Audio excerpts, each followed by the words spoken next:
Our next session is we'll be inviting the journalists on the dais. It's a panel discussion, and the subject or topic of this panel discussion is Dr. Babasaheb Ambedkar and journalism. Chairperson is Mrs. Rahi Bhide, Shrimati Rahi Bhide of Punyanagari. सर्वांना माझा सप्रेम जय भीम.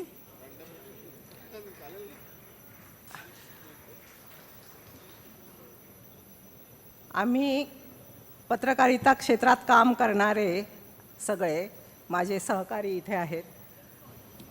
बाबासाहेबांच्या पत्रकारितेवर चर्चा करणार आहोत. ह्या गोष्टीचा मला अतिशय आनंद होतोय, कारण बाबासाहेबांच्या पत्रकारितेवर आतापर्यंत फारशी काही चर्चा झालेली नाही, म्हणजे जवळजवळ झालीच नाही असं म्हणावं लागेल. त्यामुळे सगळ्यात मोठं काम, प्रचंड काम पत्रकारितेच्या क्षेत्रात ज्यांनी केलेलं आहे आणि ह्या समाजाला परिवर्तनाची आणि देशाला सुद्धा परिवर्तनाची दिशा ज्या पत्रकारितेने दिली आहे, त्या पत्रकारितेवर चर्चा व्हावी ही अतिशय चांगली गोष्ट आहे.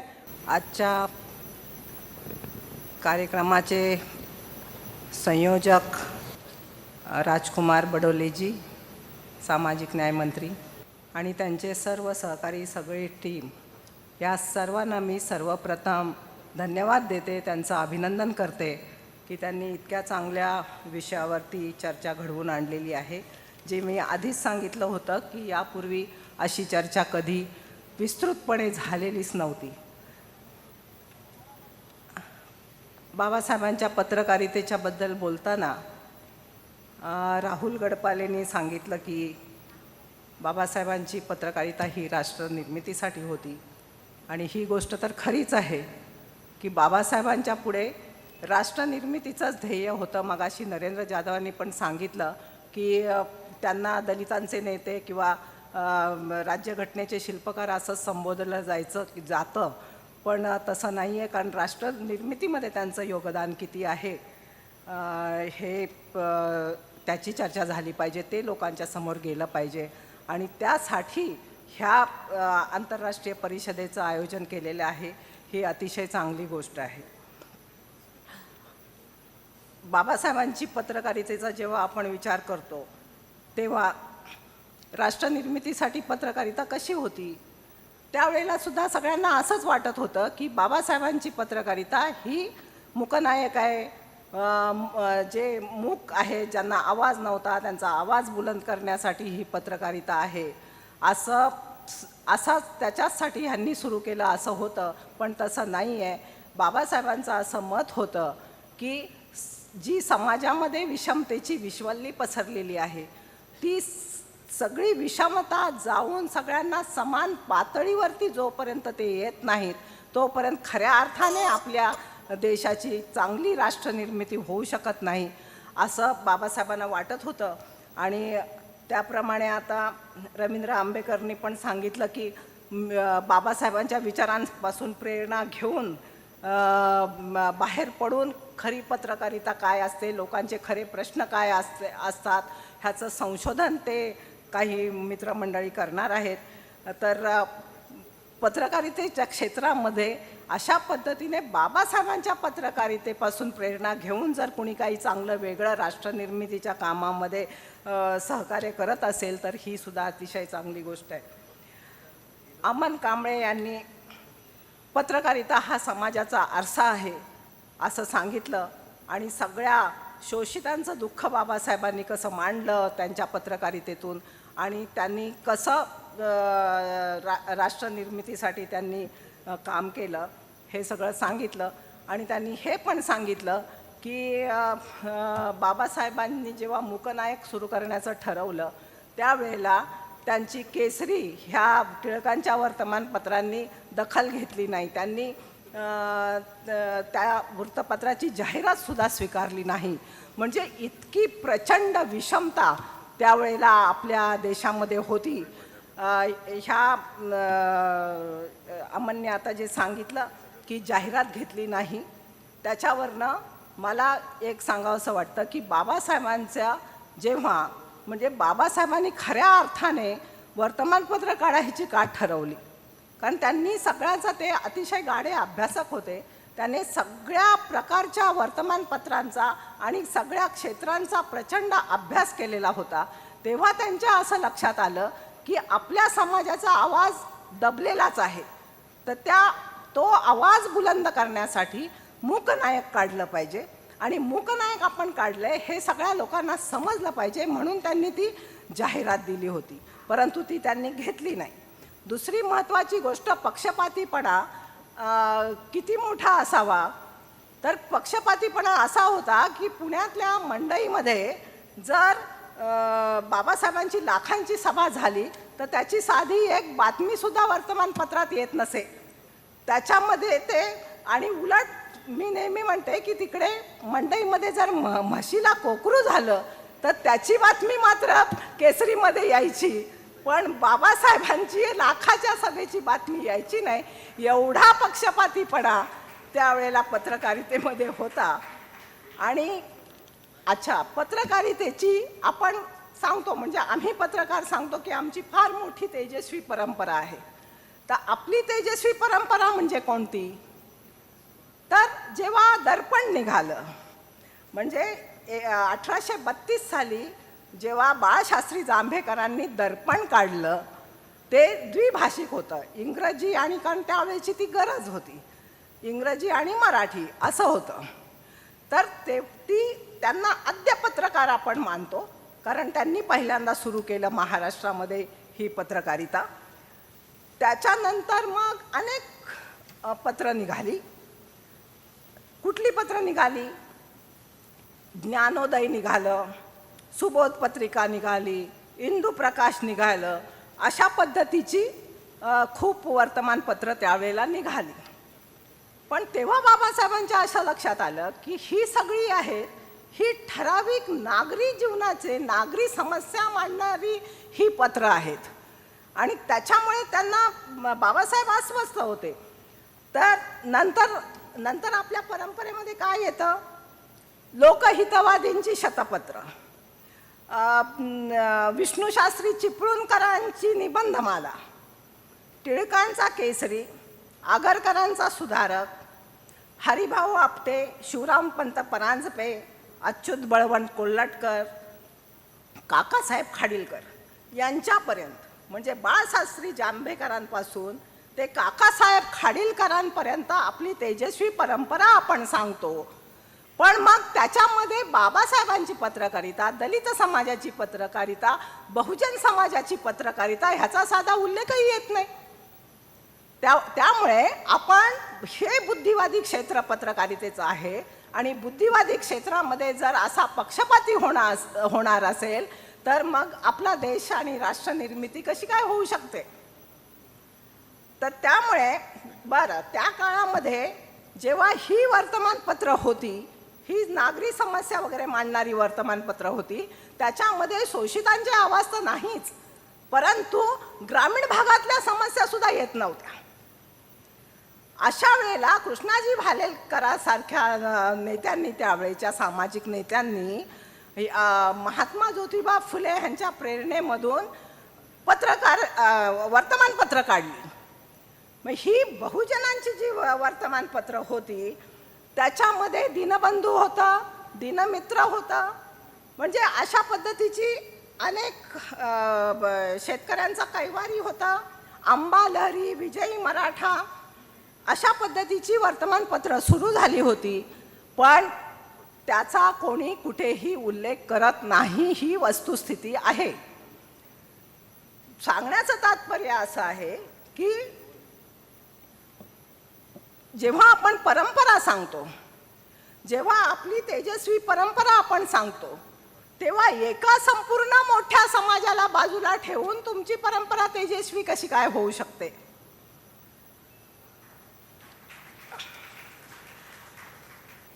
दुसरी महत्त्वाची गोष्ट अशी की बहुजन समाजाची पत्रकारिता तर होतीच, पण बाबासाहेबांच्या आधी दलित समाजाची पण पत्रकारिता होती. कारण त्यावेळेला सर्वात पहिले पत्रकार गोपाळ बाबा मलंकर हे त्यावेळेला दिनमित्र दिनबंधूमध्ये लिहित असत, कोकणातले होते, लेख लिहित असत. त्याच्यानंतर शिवराम कांबळे, तर त्या शिवराम कांबळे जे होते, शिवराम जानबा कांबळे, त्यांनी तर वर्तमानपत्र सुरू केलं होतं. सोमवंशीय मित्र असं वर्तमानपत्र सुरू केलं होतं. 1914 साली नागपूरला गणेश गवईंनी बहिष्कृत भारत नावाने पत्र सुरू केलं होतं. आणि त्याच्यानंतर खऱ्या अर्थाने नव्या युगाचा प्रारंभ झाला 1920 साली बाबासाहेबांनी मूकनायक काढून. मग त्या मूकनायकमधून बाबासाहेब जे लिहायचे तर इतर पत्रांनी हळूहळू त्याची दखल घ्यायला सुरुवात केली होती. परंतु ती दखल काय होती, तर ऱ्हस्व दीर्घाच्या चुका काय होत्या. ऱ्हस्व दीर्घाच्या चुका काढायच्या की इकडची वेलांटी बरोबर नाही, तिकडचा काना मात्रा बरोबर नाही. तर अशा पद्धतीची टीका ते त्या वर्तमानपत्रातून करत असत.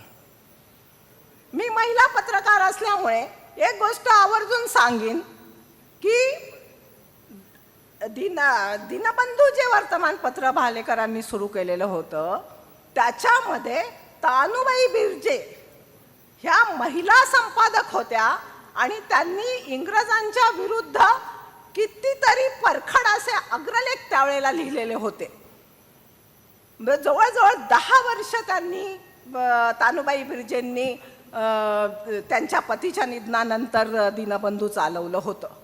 पण तानुबाई बिर्जे ह्या पुण्यामधल्या होत्या. ते वृत्तपत्र प्रथम पुण्यातून सुरू झालेलं होतं. तानुबाई बिर्जे पुण्यातल्या होत्या, पण त्यांच्यावरती एक ओळही कुठे कधी छापून आली नाही. म्हणजे ही अत्यंत खेदाची गोष्ट आहे की इतर ठिकाणी तर जातीभेद, धर्मभेद, पंथभेदातून सगळीकडे विषमता ती पसरवलेली होतीच, पण ज्याला आपण बुद्धिवादी क्षेत्र म्हणतो त्या पत्रकारितेच्या बुद्धिवादी क्षेत्रामध्ये सुद्धा इतका पक्षपातीपणा त्यावेळेला होता. त्यामुळे बाबासाहेबांनी जे केलं, बाबासाहेब काय म्हणत की वर्तमानपत्र हे निष्पक्षपाती असलं पाहिजे. मग बाबासाहेबांच्या ह्याच्यामध्ये वर्तमानपत्रामध्ये इतरांच्या बद्दल, इतर समाजाच्या बद्दल वगैरे बातम्या असायच्या, पण ते त्यांच्यावर इतर वर्तमानपत्रांचं विश्लेषण सुद्धा त्यांच्या अग्रलेखातून करायचे आणि ते बिनतोडपणे, बिनचूकपणे दाखवून द्यायचे की तुमचं म्हणणं कसं चुकीचं आहे. पण बाबासाहेबांच्या त्या टीकेला उत्तर देण्याची प्रज्ञाच नव्हती, कारण त्यांचं इतकं बिनतोड आणि अचूक असं त्यांचं आर्ग्युमेंट असायचं. बाबासाहेबांचा केवळ अस्पृश्यता निर्मूलन एवढाच प्रश्न नव्हता किंवा अस्पृश्य समाजाच्या मुक्तीचाच केवळ प्रश्न ते त्याच्यात मांडत नव्हते. ते त्याच्यामध्ये असं मांडायचे की अस्पृश्यता निवारण तर झालीच पाहिजे, प्रत्येकाला समान हक्क तर असलाच पाहिजे, प्रत्येकाला जीवन जगण्याचा समान हक्क आहेच आहे आणि तो कुणी सुद्धा हिरावून घेऊ शकत नाही. परंतु ते त्या समाजाला जे अस्पृश्यता, पण ते त्या समाजाला सांगायचे, काय सांगायचे, त्यांच्या अग्रलेखातून ते सांगायचे की तुम्ही ह्या समाजाला अस्पृश्य ठरवता, त्यांना अस्पृश्य म्हणून हिणवता, त्यांना तुम्ही दाबून टाकता, पण काय हो, त्याच्यामुळे तुमचीच नीतिवत्ता किती खालावलेली आहे हे दिसत नाही का. तर अशा पद्धतीने बाबासाहेब